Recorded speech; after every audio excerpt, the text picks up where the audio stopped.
There are 11 canned goods that are slowly but surely fading from Walmart's shelves right now. And the wild part?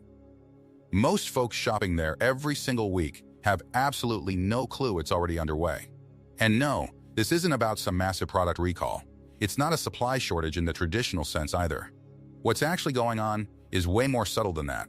We're talking about a perfect storm of import duties, climbing steel costs, animal disease outbreaks, and tightening fishing regulations, all slamming into the canned food industry at the exact same moment.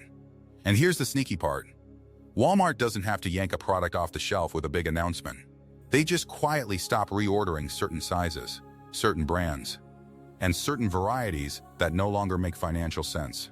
By the time you realize that your go-to option isn't there anymore, it's probably been missing for weeks already. Oh, and stick around for number 7 on this list, because that one throws people for a loop. The force pushing its price up has absolutely zero connection to the actual food sitting inside the can. All right, let's get into all 11. Number 11, canned Alaska salmon. Okay, so here's something that pretty much nobody stops to consider when they toss a can of Alaska salmon into their cart. That fish swimming around inside that can?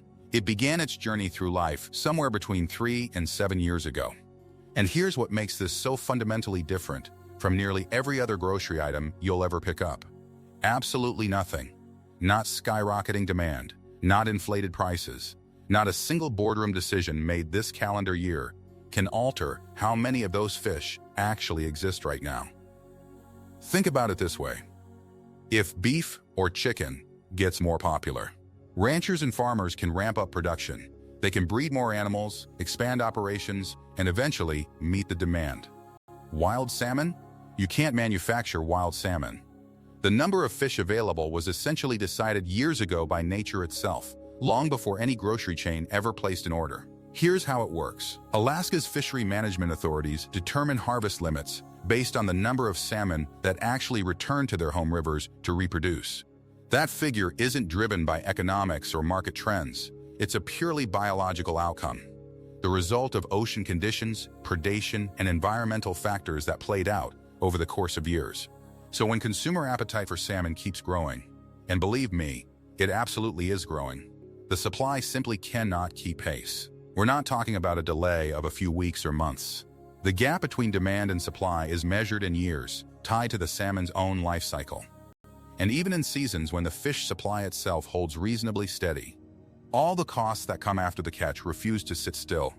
You've got processing facilities, tin-plated steel cans, refrigerated trucking, and fuel surcharges stacking up. When several of those expenses spike simultaneously, manufacturers find themselves staring at a pretty brutal choice. Either raise retail prices or quietly discontinue the products with the slimmest profit margins first. And that's precisely how the disappearing act begins. Not with a bare shelf staring back at you. It starts with a missing multi-pack option. A wild sockeye variety that just stops showing up one week. A shelf that used to carry 4 different brands, now carrying just 1 or 2. Quick tip: if salmon is something your family eats regularly, look specifically for cans labeled Alaska or wild caught. The soft bones inside are actually a fantastic natural source of calcium and vitamin D, so don't let those put you off. And always, always compare price per ounce rather than the sticker price on the front of the can. You'll be amazed at the difference. The next item on our list only turns into a real problem when millions of families all pivot toward the same backup protein source at the exact same time. Number 10. Canned chicken. Here's the thing about canned chicken. Most people barely give it a second thought until the day they actually need it. And that right there is exactly what makes it so vulnerable to sudden disruption. Canned chicken has quietly served as the go-to fallback protein whenever beef prices start climbing. It's a pattern that repeats itself over and over. Prices go up at the meat counter, families slide down the protein ladder without really changing the way they cook, and suddenly a product that had a small, loyal customer base is absorbing demand from a much, much larger crowd. Whether or not the supply chain is ready for that rush, that's a completely separate question. And right now, the honest answer is, it's not ready. Not even close. Since the beginning of 2022, highly pathogenic avian influenza has impacted well over 100 million poultry birds across the country. The poultry industry isn't falling apart, but it's running without any cushion whatsoever. Feed expenses, utility bills, and labor costs have all remained significantly above where they sat before the pandemic. Layer on top of that the cost of steel cans, high-temperature sterilization, and getting the finished product shipped across the country, and by the time a single can reaches a Walmart shelf, it's already carrying cost pressure from half a dozen different directions. Then, the demand surge hits right on top of all that existing strain. As beef and tuna both get pricier, a fresh wave of shoppers enters the canned chicken market. Families who have literally never purchased canned chicken before in their lives. And it doesn't take a massive shift to cause problems. If just 5% of regular beef buyers in a given region switch over to canned chicken in the same 4-week window, a product that normally moves at a relaxed, predictable pace can drain regional warehouse stock in a matter of days. One severe weather event, one round of alarming grocery price headlines on the evening news. That's genuinely all the trigger it takes. Walmart's playbook in response is always identical. The core, highest-selling items stay put. But larger can sizes, niche brand names, and specialty varieties quietly vanish from the shelf without any formal announcement. One useful thing to know before your next purchase: the net weight printed on the front of the can doesn't actually tell you how much real meat you're getting. A 12.5 ounce can might contain a surprising amount of broth. Always check the drained weight on the nutrition label when it's available. That's the number that actually matters. Hey, if you're finding this helpful so far, do me a quick favor and smash that like button. Drop a comment telling me which canned food you've noticed getting harder to find, and if you haven't already, go ahead and subscribe so you don't miss the rest of this list. It really helps the channel grow, and I genuinely appreciate every single one of you. All right, let's keep going. Number 9. Canned Italian tomatoes. Walk through the canned tomato aisle at your local Walmart, and everything looks absolutely rock solid. Shelves packed full, dozens of brands and varieties staring back at you. On the surface, there's not a single hint that anything is shifting beneath the surface. But here's what most people don't realize. Not every single can sitting on that shelf traveled through the same supply chain to get there. And for one particular segment of that section, the pipeline is considerably more fragile than it appears. Roughly 95% of the processing tomatoes consumed in the United States are grown right here in California. That accounts for the vast majority of what you're looking at on those shelves. But tucked in among all those domestic products are San Marzano varieties, DOP-certified whole-peeled tomatoes, and other premium Italian imports that took an entirely different journey to arrive at your local store. These tomatoes originate from the rich volcanic soil regions of southern Italy. And that geographic origin isn't just fancy marketing language on a label. The unique combination of climate, mineral-rich soil, and specific heirloom tomato cultivars grown in areas like Campania produces a flavor profile that California processing tomatoes simply cannot replicate, no matter how good they are. For anyone who has built their signature pasta sauce or homemade pizza base around that distinctive taste, there really is no workable substitute. And that's precisely where the vulnerability lives. Before a DOP-certified Italian tomato can reach a Walmart shelf in the United States, it has traveled through European growing seasons, crossed an ocean on a cargo vessel, cleared U.S. customs inspection, absorbed import tariff charges, weathered rising steel can costs, and passed through energy-intensive canning and sterilization processes. Every single link in that chain carries a price tag. When multiple links get more expensive at the same time, something inevitably gets trimmed. And it's never the best-selling product that disappears first. What actually happens looks more like this. A smaller imported brand simply stops being reordered. The 28-ounce DOP variety gets shifted to online-only availability. A regional specialty quietly vanishes from stores in certain parts of the country. The overall category stays on the shelf. The selection within it slowly contracts. One detail that's genuinely worth knowing: San Marzano style printed on a label is absolutely not the same thing as DOP certification. San Marzano style just means the product is trying to imitate the flavor profile. Those tomatoes could have been grown literally anywhere on the planet. Only the official DOP seal guarantees that the tomatoes actually came from the certified growing region and met strict production standards. Number 8. Canned sardines and mackerel. For the better part of the last decade, sardines and mackerel have been sitting quietly on the bottom shelves of the canned fish aisle, largely ignored. The vast majority of shoppers cruised right past them on their way to grab tuna without giving them a second glance. That dynamic is changing right now, And what's really fascinating is that the catalyst has almost nothing to do with sardines or mackerel themselves. As tuna prices continue their upward climb, a very predictable consumer behavior starts rippling across millions of households nationwide. People begin hunting for something more affordable, that still delivers solid protein, still comes in a convenient can, and still requires zero refrigeration. Sardines and mackerel tick every single one of those boxes. And here's the critical math that most people miss. You don't need the entire tuna buying population to make the switch, just a small fraction. But when that small fraction represents tens of millions of American households, even a modest percentage shift creates a demand spike that these smaller product categories were never built to absorb. Nothing has to go wrong with the sardine or mackerel supply itself. Something just has to go wrong with tuna, and that's already well underway. The available supply of both sardines and mackerel is governed by international fishing quotas, narrow seasonal harvest windows, and catches spread across multiple countries around the globe. These industries physically cannot ramp up production in a single quarter, no matter how badly they might want to. Fuel costs for fishing fleets are dramatically higher than they were before 2020. Tack on international shipping expenses, steel can manufacturing, packing oils, and domestic distribution logistics, and every single step in the process costs meaningfully more than it did just 3 years ago. Supply is constrained by nature. Demand is climbing because of economics. That equation only resolves in one direction. When Walmart adjusts its shelf strategy in response, the core, fastest-moving items hold their positions. But olive oil pack varieties, low-sodium options, value-size multi-packs, and specialty imported brands start thinning out first. Those niche products move quickly enough among their loyal buyers that they outpace the restocking cycle and simply vanish. Here's a nutritional fact that might surprise you. Bone-in sardines deliver between 300 and 350 milligrams of calcium per serving, along with 20 to 23 grams of protein. Mackerel carries one of the highest concentrations of omega-3 fatty acids in the entire canned fish aisle, paired with 18 to 21 grams of protein per serving. The nutrition per dollar ratio on both of these right now is genuinely exceptional and incredibly hard to beat anywhere else in the store.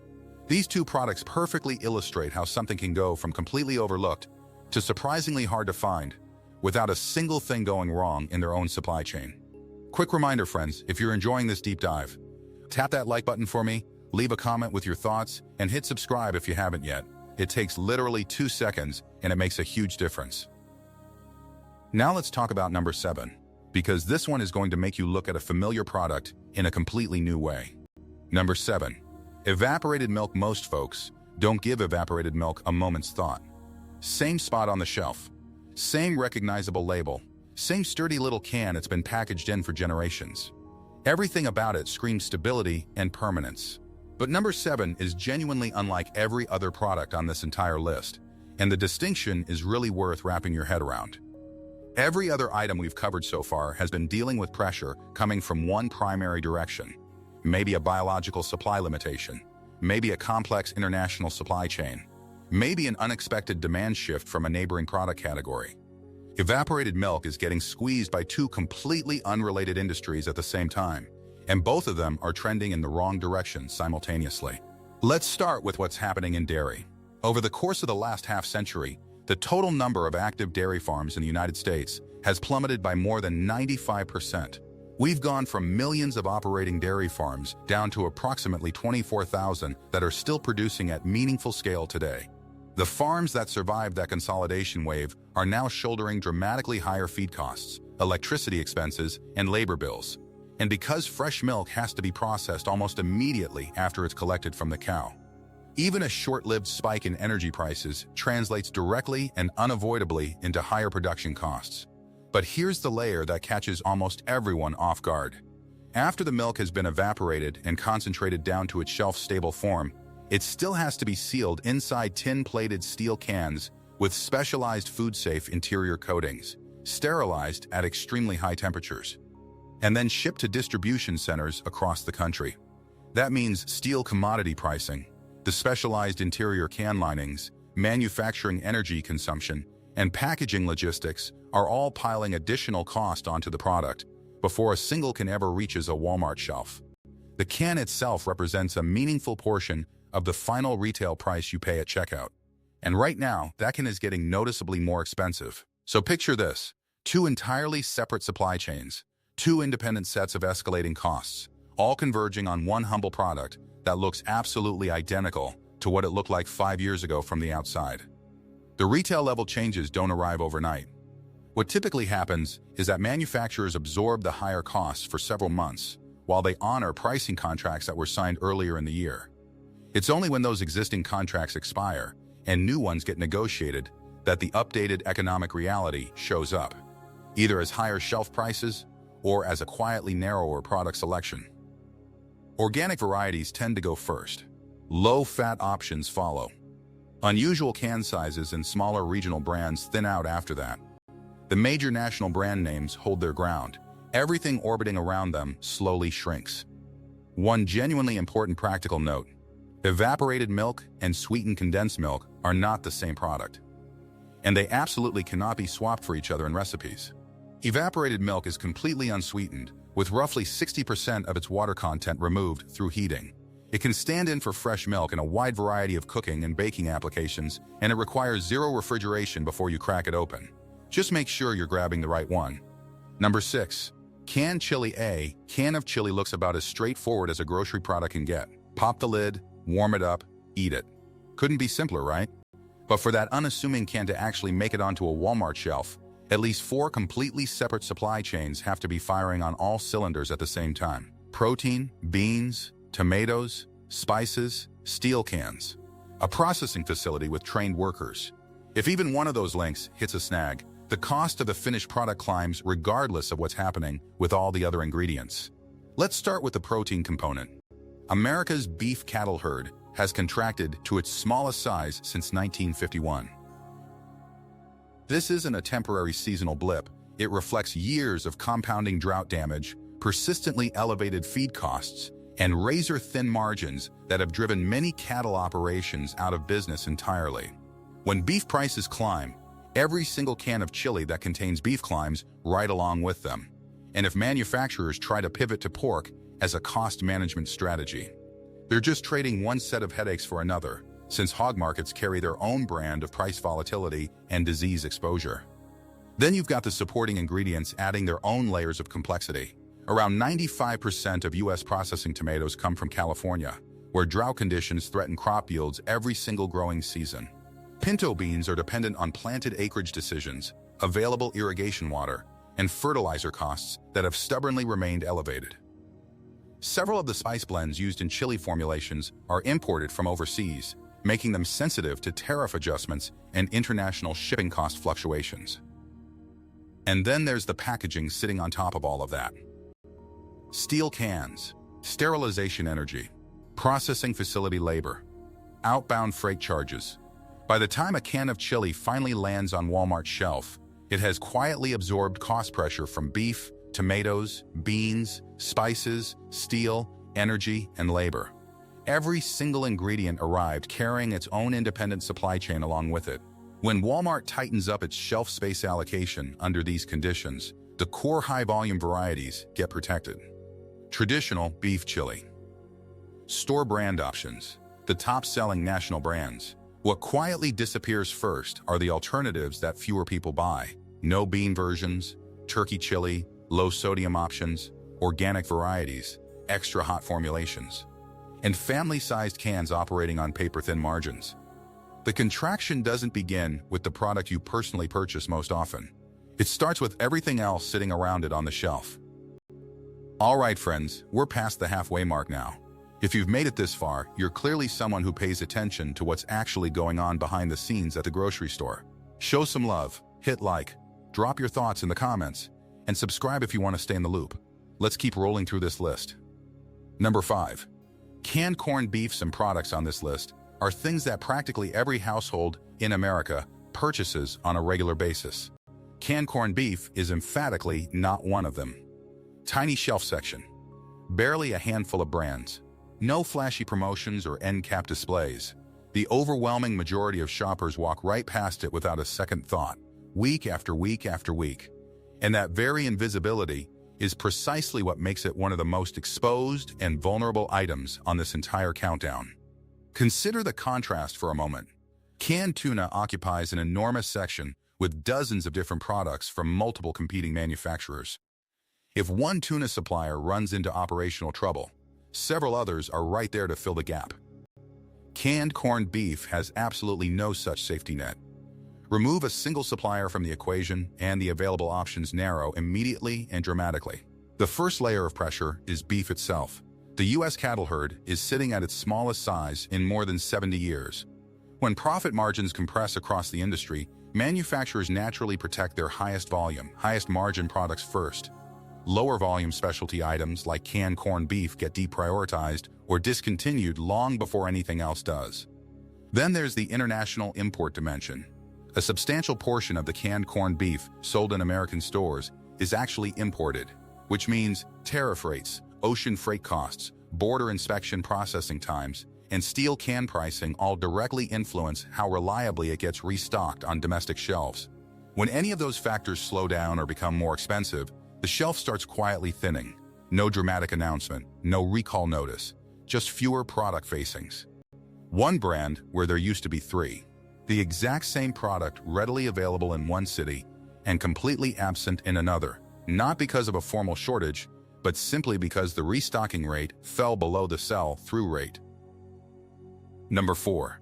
Canned tuna. If you had to name the single most ubiquitous canned food product in American kitchens from coast to coast, canned tuna would almost certainly take the crown. It's been occupying the same shelf at roughly the same price points, in the same familiar can sizes, year after year for as long as most of us can remember. That kind of unwavering consistency builds something that feels very close to trust. This quiet, underlying assumption that canned tuna is simply always going to be there whenever you want it. The reality of the supply chain powering that product tells a considerably different story. The fish inside that might have been caught somewhere in the vast Central Pacific Ocean, processed at a facility in Thailand, Ecuador, or the Philippines, packed into cans manufactured in yet another country entirely, loaded onto container ships passing through multiple international ports, and finally cleared through U.S. customs before eventually reaching your local store. Every single link in that chain operates within a different regulatory framework, a different labor market, and a different set of cost exposures. When multiple links experience strain at the same time, the product absorbs those costs even when the shelf still looks reassuringly full. International fishing quotas, shifting fish migration patterns, and steadily rising ocean water temperatures all affect how much raw tuna is available in any given season. Fuel costs for the long-haul fishing vessels that pursue these fish across open ocean are significantly higher than they were before 2020. Labor, energy, tariffs, and steel can prices all compound additional cost onto the product before it ever gets loaded into a shipping container bound for the United States. Then consumer behavior changes pile on top of all that existing pressure. As prices edge upward, shoppers migrate within the category in predictable ways. Albacore buyers downshift to less expensive chunk light. National brand loyalists start experimenting with store label alternatives. Some abandon canned tuna altogether and shift over to mackerel or sardines. Each one of these small individual moves puts pressure on a different part of the tuna shelf before most people even notice anything unusual happening. Canned tuna isn't disappearing entirely, not by a long shot.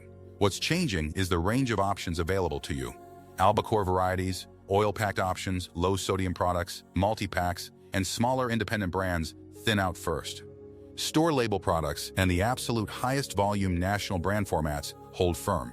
Everything surrounding them gradually contracts.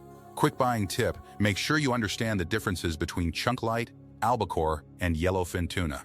They vary meaningfully in flavor profile, mercury content, and price point. Always compare price per ounce rather than the sticker price on the front of the can, and check the drained weight on the label. The amount of liquid versus actual fish varies between brands far more than most people would ever expect.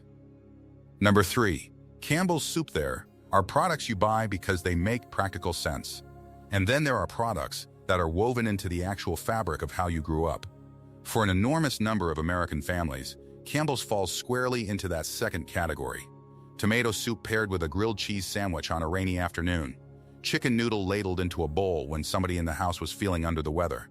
That iconic red and white can that's occupied the same corner of the family pantry for as long as anyone in the household can remember. Campbell's has been in continuous operation since 1869, We're talking well over 155 years of unbroken history. That kind of legacy creates an almost reflexive sense of permanence in consumers' minds.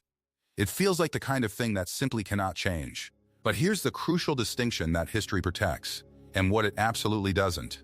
That storied brand name, protected, every single product sitting underneath that brand umbrella? Not necessarily. Every individual can still depend on real, tangible physical inputs. Steel, wheat, chicken, tomatoes, manufacturing energy. And those inputs don't care one bit about brand loyalty or nostalgic associations. Roughly 95% of U.S. processing tomatoes originate from California, the same California dealing with persistent drought conditions and ongoing water management challenges. A particularly dry growing season hits tomato soup production with the exact same force it hits every other tomato-dependent product on this list. Add a steel price spike or an energy cost increase on top of that, and those expenses flow directly through to production costs before a single can even leaves the factory floor. When profit margins get compressed across a product lineup as enormous as Campbell's, there are really only three options available: raise retail prices, reduce promotional spending and coupon offers, or quietly discontinue specific products that can no longer justify their shelf space. It's that third option, the silent one, that gradually reshapes what shoppers actually find when they go looking for their usual favorites. A family that's purchased the same low-sodium chicken noodle variety for years walks into the store one afternoon and finds the shelf price tag still hanging there, but nothing behind it. A seasonal limited edition variety that used to appear every fall, gone without explanation. A value multi-pack that just quietly stopped being restocked. The Campbell's brand name is still right there on the shelf, absolutely. Just fewer versions of it than there used to be. Hey friends, we're getting close to the top of the list now, and these last two might genuinely surprise you. Before we get there, take 1 second to hit that like button and subscribe. It's the single best way to support the channel and help more people discover content like this. Drop a comment below and let me know which item on this list caught you most off guard. Okay, let's finish strong. Number 2, canned refried beans at first glance. This probably seems like the single safest product on this entire countdown. No expensive cuts of meat involved, no deep-sea commercial fishing operations, no premium imported artisan ingredients. Just humble mashed pinto beans sealed inside a steel can. Cheap, ordinary, about as unremarkable as a grocery product can possibly get. That first impression? It's wrong. Canned refried beans are getting hammered from at least 4 completely separate directions all at once. And the fact that they're one of the least expensive items on the shelf doesn't shield them from that pressure. It actually just makes the squeeze harder to spot from the outside. The first pressure point is the raw ingredient itself. Pinto beans are dependent on how many acres farmers decide to plant, the availability of irrigation water, prevailing drought conditions in growing regions, and fertilizer costs that have remained stubbornly high. A single poor growing season doesn't merely push the price up a bit. It physically constrains the total volume of beans available to every canning operation in the entire industry. And that kind of shortage takes a complete growing cycle to work its way through the system. The second pressure point is the cross-border supply chain. Many of the ingredients and processing steps connected to canned refried beans involve facilities and transportation routes that cross back and forth between the United States and Mexico. Customs clearance timelines, evolving import procedures, and transportation costs through that specific corridor all directly influence how quickly and affordably the finished product can reach a Walmart shelf. The third pressure point is hiding inside the can where you can't see it. 2 cans of refried beans that look virtually identical on the outside can be manufactured using completely different ingredient formulations. One might use traditional lard, another uses vegetable oil. A third contains no added fat whatsoever. Many include additional ingredients like onions, peppers, garlic, and various spices. Each one of those arriving with its own independent supply chain attached. A sudden spike in vegetable oil prices, or a disruption affecting a spice supplier, can impact formulation costs in ways that are entirely invisible to the consumer standing in the aisle. The fourth pressure point is the packaging itself. Refried beans are sealed in tin-plated steel cans and sterilized at high temperatures. The exact same cost structure we've been discussing throughout this entire list. The food product inside is inexpensive. The industrial packaging process most certainly is not. And here's what makes this moment particularly significant for canned refried beans. Demand is actively climbing at the precise moment that supply is under stress from multiple angles. As beef prices continue rising and America's cattle herd keeps contracting, more and more families are incorporating bean-based meals as affordable, everyday protein sources. Burritos, tacos, simple rice and beans, that dietary shift is measurable, ongoing, and accelerating. Walmart's standard response keeps its great value traditional and fat-free refried bean varieties firmly in place. Organic versions, specialty seasoned varieties, larger can sizes, and spiced options start thinning out before anything else. Practical advice. Read the ingredient list carefully. Know whether the product you're buying is vegetarian or prepared with lard, depending on your dietary preferences. Compare sodium content across different brands, because it varies enormously. And consider keeping a bag of dry pinto beans in your pantry alongside your canned supply, canned for everyday convenience and speed. Dry beans for long-term cost efficiency and flexibility.